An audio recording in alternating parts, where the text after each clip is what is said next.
Hello, welcome to the next Lukozer retro game review video. And for this one, it's really not going to surprise anybody, is it? This is Spellbound, which was released by Mastertronic on the M.A.D label in 1986. So this was the follow-up to Finders Keepers, the second of the four Magic Knight games. Well, let's cut to the chase. This title page here is about as uninspiring as it gets, but well, thankfully things do pick up. So let's get a game underway, and straight off we get what must surely be one of Rob Hubbard's greatest compositions of all time. His music plays throughout. It's not a continual loop, it does stop and then a few seconds later starts again. But yeah, I just think this is fucking superb. I think this was the first piece of music I put onto my gaming music playlist. Anyway, so yep, you are Magic Knight here, instantly recognisable from Finders Keepers, although he does look like he's been on the rack for a fair bit, because he's a lot taller now than he was the first time we saw him. Now this game is, to put it mildly, pretty brutal when it comes to introducing new players to it. The difficulty level, well, for the type of game that it is quite high. Let me give you probably the best example. I'll explain all these, objects and everything, well, after I've done this. So that ball that's moving around, if that touches you, it drains your strength, and it does so at a hell of a fucking rate. So you don't want that going near you.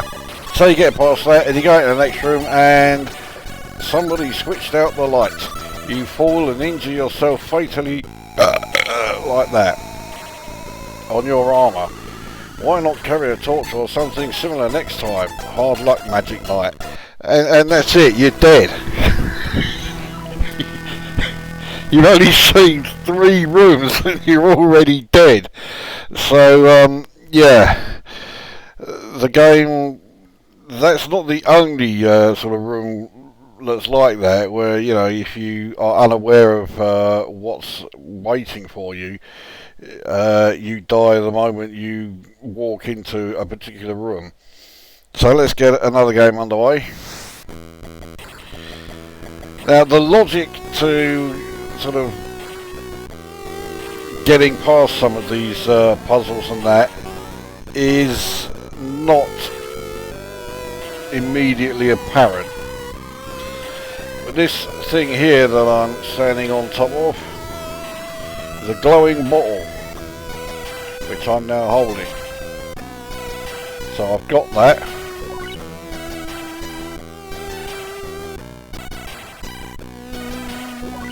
I'll also pick up this. This is a teleport pad. What I'll also do is I'll drop the advert I'm carrying. You don't need that.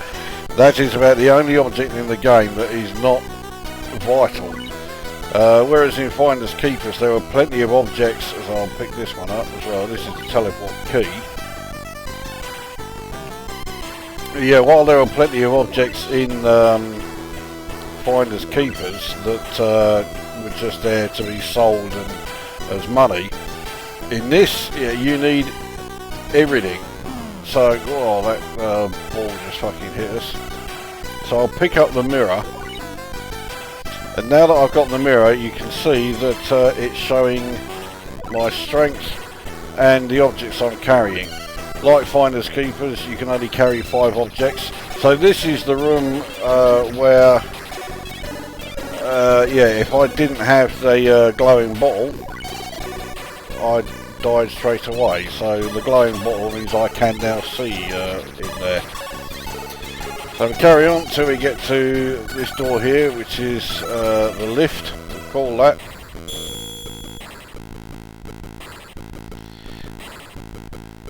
And we'll head up to the top floor. So move to this, we'll go to the roof. We're now there. So first thing we want to get is this bottle that I am standing on, standing over, so I'll pick that up. Bottle of liquid. This is absolutely essential, this item. In fact, I have fucked up a bit. If we go back here, I'll drop the teleport pad here. Right.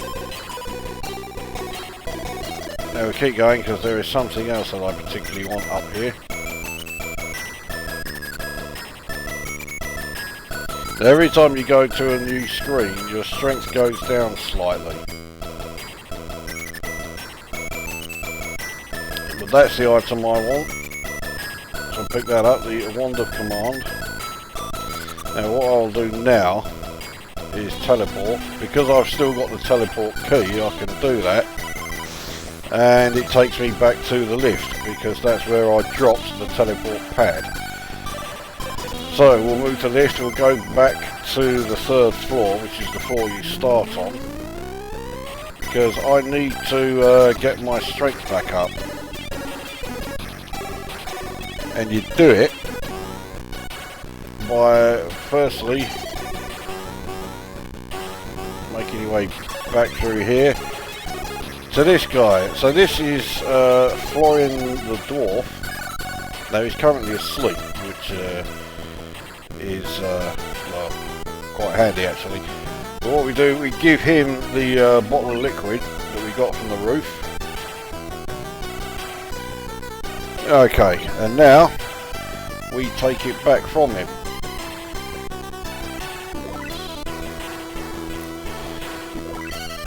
And the strength is now up to maximum. Not the most obvious way of, you know, replenishing your strength. But yeah, that is how it's done. And you need to do that throughout. That took me a fucking long time to figure that out when I had this back in the day. I got this game actually not that long after it was released.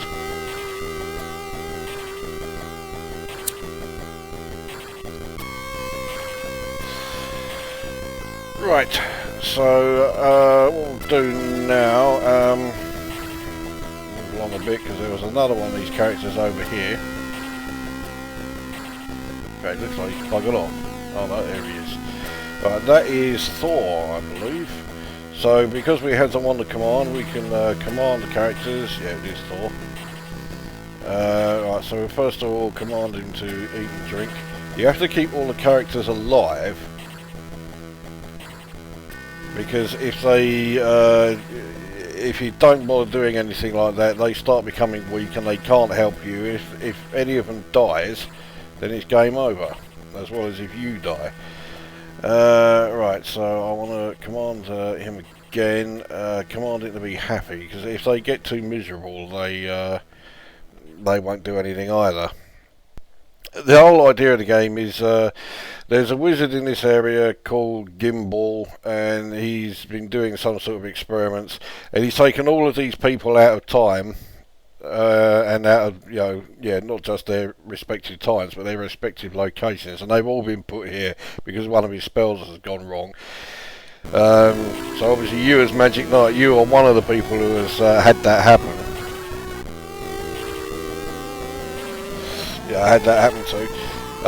And the idea is you have to return everybody, including yourself, back to their you know, respective times and places. Now these other characters do move around, you just do not see it. Yeah, Thor's not moving. I can't remember if he just doesn't bother moving much or anything, but Florin the dwarf here, like I say, he's asleep. Now if you have characters who are sleeping, we do the examine. So you see like their strength, happiness, stamina, blah de blah, and all that. If they're awake, then the strength, stamina, or actually I think all of those things, all those stats start going down.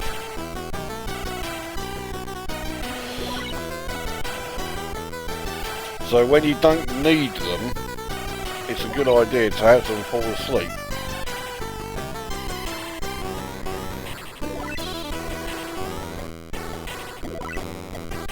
So we'll make our way back to the lift. Now these two have left it. I'm hoping they can stay in there. Anyway, we need to call the lift again then. Now it is actually quite a good idea to use the lift as like your place to store all of the objects that you don't particularly need right now. So if we drop the mirror, I mean the mirror is not vital, it's just convenient. You can always check your own health and everything by going to examining yourself. There we go. So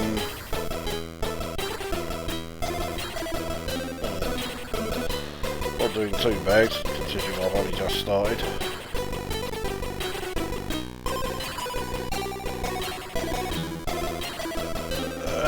Right, so what's his next? Oh, I'll also show you some of the other floors here. I mean, I'm not going to try and complete the game here because, for one thing, I don't want to give it away if you've not played it, or if you did play it back in the day but didn't get very far. So let's go to the 4th floor.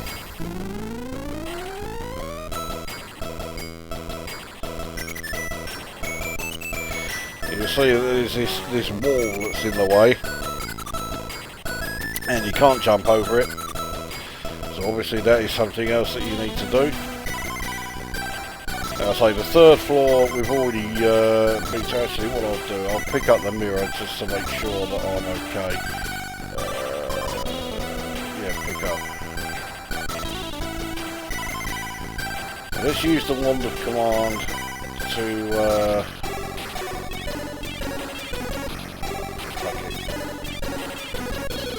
oh no, actually I just realised, yeah, it's not the wand of command that you need to summon a character. So, okay, well, we'll try and find it. So, we are currently on, I've forgotten what floor we're on. 4th. Right.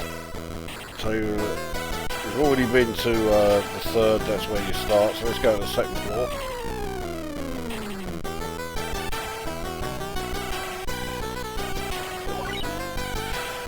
That is hour and a half elf, I think.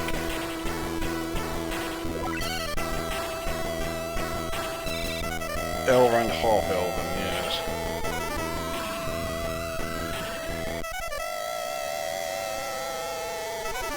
Okay, let's keep moving.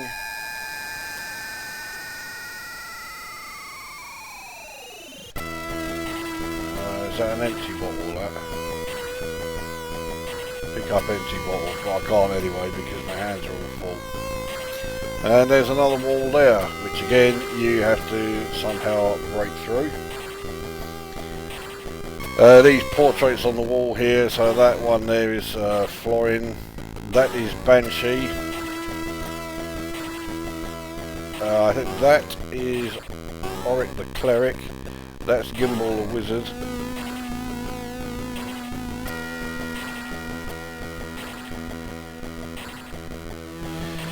So let's move lift again. So we go to the 1st floor.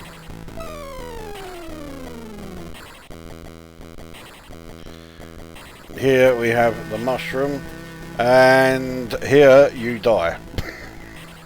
The gas room. This room is full of deadly nightshade gas. Notice the spelling. which is fatal to all who attempt to learn and master the secrets of deep magic. That means you. So, I croaked it again.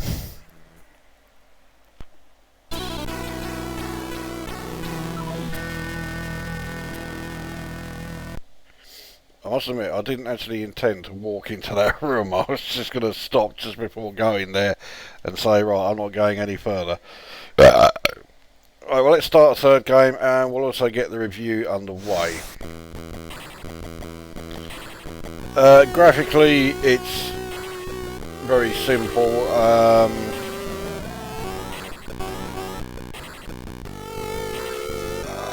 The graphics are, well, to all intents and purposes, they are monochromatic.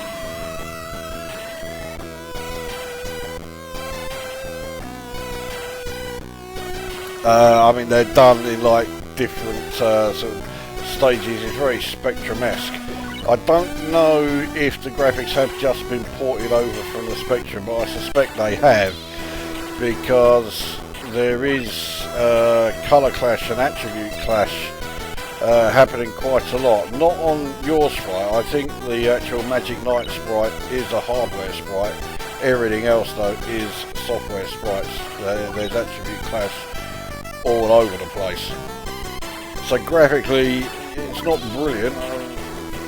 I can't deny that. In terms of audio, the music is fantastic. There's no other word to describe it. I think this is one of Rob Hubbard's best pieces of music. Yeah, there's no other way to describe it. The sound effects are fairly sparse. I mean, it's basically when you jump and when you do things like call the lift. Also, if you cast a spell, you'll get sound effects there. Oh, and if that glowing ball thing hits you, it does a sound effect there. But yeah, that is about it. Sound effects are very few and far between. So we'll take this to the 4th floor. I'll also drop the teleport pad.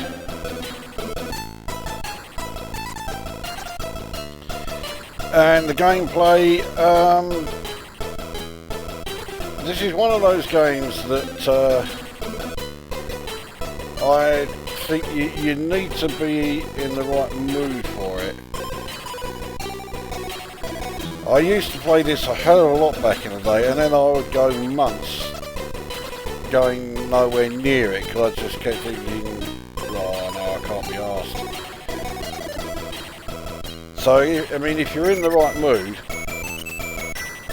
it's fucking great. If you're not, let's just teleport back.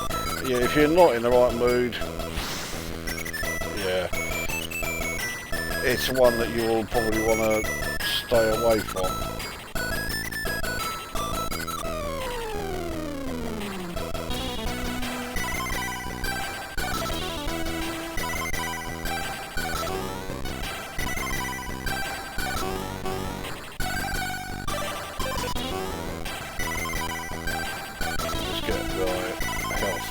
Sorted out. So we'll give the and then we'll take it back. Now if you don't do this quickly enough, even though you still have health showing on the strength bar, you'll be too weak to take anything or pick anything up or anything like that. And when that happens, you may as well quit. Because you just can't do anything. I'll just show you. There you go, that's when the ball hits you. There is another room in the game that's set up like that, but instead of having one of those balls moving around, there's 4 of them.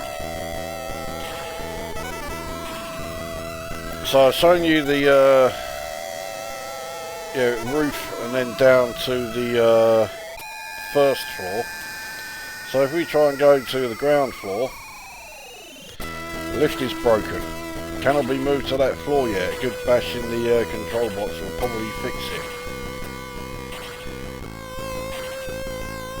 Now, I used to be able to do this. I'm trying to remember how I actually was able to get this done. I think one of these two here, it's either Samsung or Samsung has the fuck it, hands off all. Right, let's drop the mirror. The elf horn. So if I right, okay, so let's take Samsung, the elf horn. Right, and if we blow something, elf horn, and we can summon characters. So let's summon Thor. Thor appears in a puff of smoke, and there he is. But I really want him to stay here, so let's make sure he stays alive anyway. Right, so Thor to eat and drink. And then summon, and then command him again to be happy. He's too tight to be happy. Fuck it. Alright, well let's command him to go to sleep. Right. Now I need to go back to old Florin.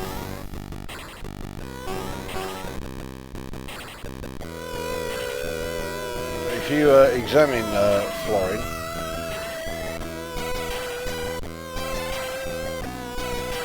it just says he's asleep. Okay, well let's command him to wake up. Actually no, let's first of all try and take his axe. Oh, fuck it!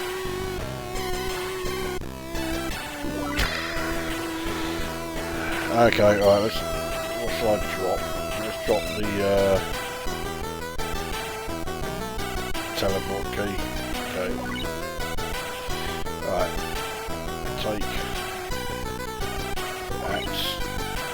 So I've got it. We'll now command him to wake up. And then we'll make.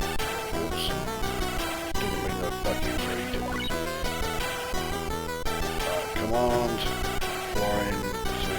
Eat and drink, and then command him to be happy.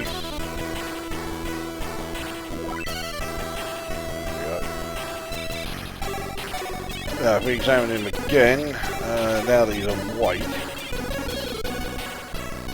yes, Florin likes singing, brackets mostly, about gold mostly. If you're familiar with the adventure game of The Hobbit, you'll know the reference there. So, right, well let's command him to go back to sleep again. Oh, he's too wakeful to sleep now. Okay. Right, well I can't use the teleporter because I've had to drop the key there.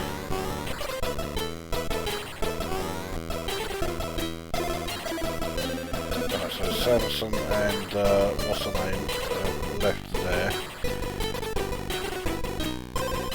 Right, so if I give axe to Thor, right, so he's got that. Now let's see if he will wake up. Thor has woken up. Right. Now command Thor help. And he can't help me. Because it's not the axe that he needs to use. It must be his hammer that he needs to use.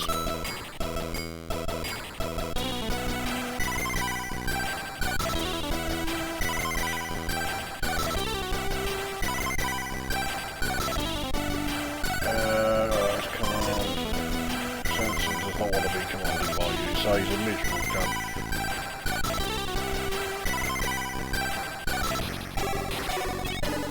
Okay, so he'll try to be happy. Now let's see if that means he'll...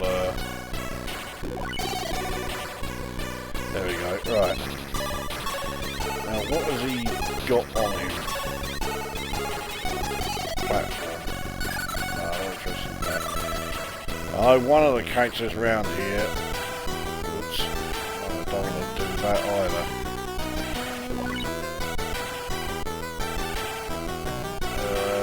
Take object from Lady Rosmar. Willow Rod, fast blow fuse. Again, no good.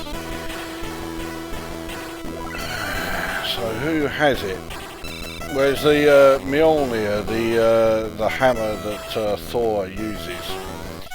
He needs that, and then he will bash the control box in the lift, and that will get it to work. So anyway, I've covered graphics, I've covered audio. So graphics are pretty bland, they're functional and nothing else. And as far as audio, the music is fantastic, sound effects are pretty sparse. And then the gameplay, it's really one of those games that polarises opinion. If you like arcade adventures, which I do, there's a very good chance that you will like this, and I do.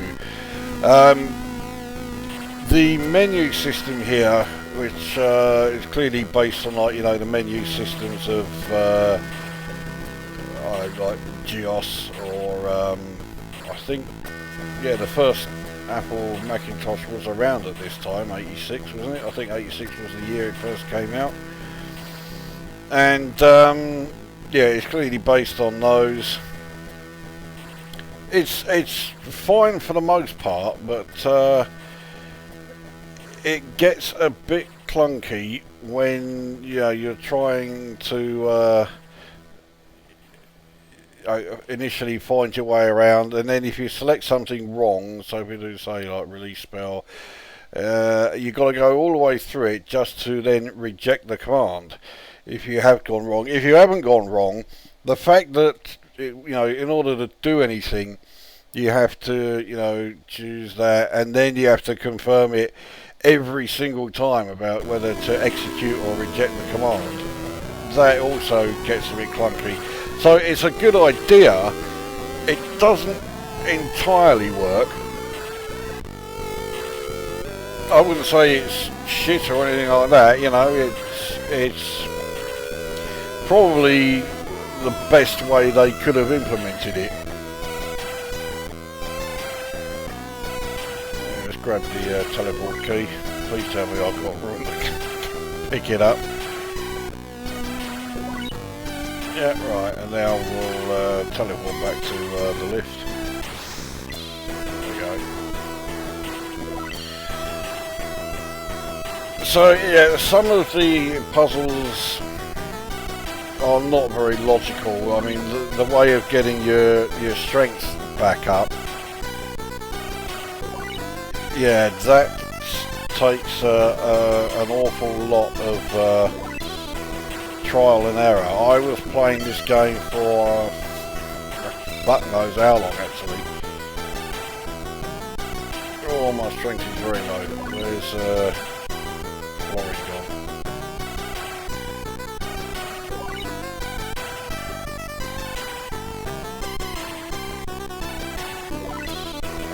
I'm not even on the right floor.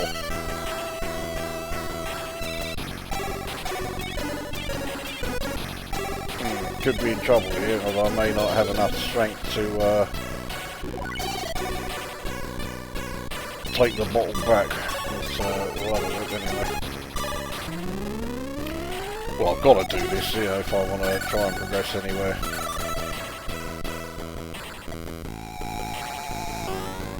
I think though my health is too low. Well, there he is. Alright, so if I give bottle liquid chlorine, and now let's try and take it from him. Oh, fucking hell, that was a bit of luck there. One thing is, if you are thinking of giving this game a try and you want to download the disc image, it took me fucking ages to find a disc image that worked properly. And the way to tell if it's working properly is in this room. Some had the ball was invisible, so you can only see it when it went through the grey stones there. But while it was in the air, it was black, so you couldn't see it at all against the background of fuck all nothing. And another one, again, this is basically the review finished anyway. So, but the other one, the ball didn't move around, bounce around like this. It would keep going in a straight line, and it was always just above his head, or just above his head height. And if you jumped,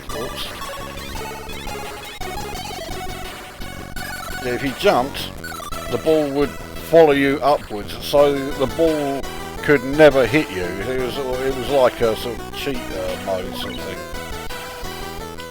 This particular version that I have it's got trainers galore, but they're all activated by using the number keys. I haven't got a clue what it even do. It tells you at the start, but I didn't pay any attention.